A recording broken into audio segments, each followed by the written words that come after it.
So guys, nandito po kami ngayon sa loob ng facility ng disposal and garbage management. So kung mapapansin nyo, nandito yung mga sira-sirang gamit ng LGU San Quintin. Kung mapapansin nyo, sira-sirang mga dump truck, and then nandito yung mga facilities nila. So kung mapapansin nyo guys, napakaluwag ng area po natin at nandito ngayon under maintenance pa rin po siya.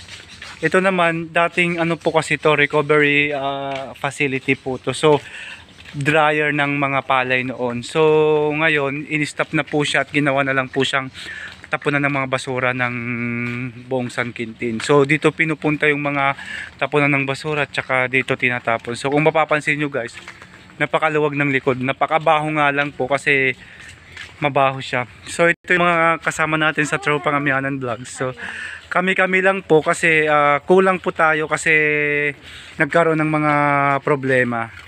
So nandito ito. Yan.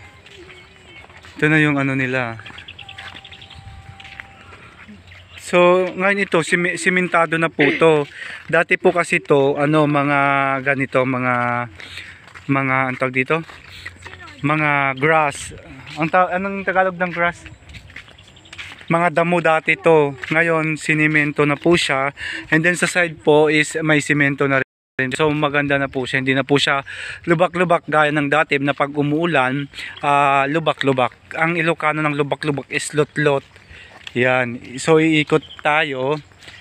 Ayan yung mga tropa natin, yan yung mga tropang ano, yan yan. So dito na tayo.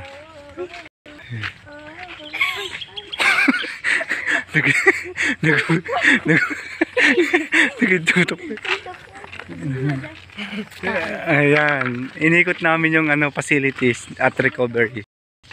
Yan. So guys,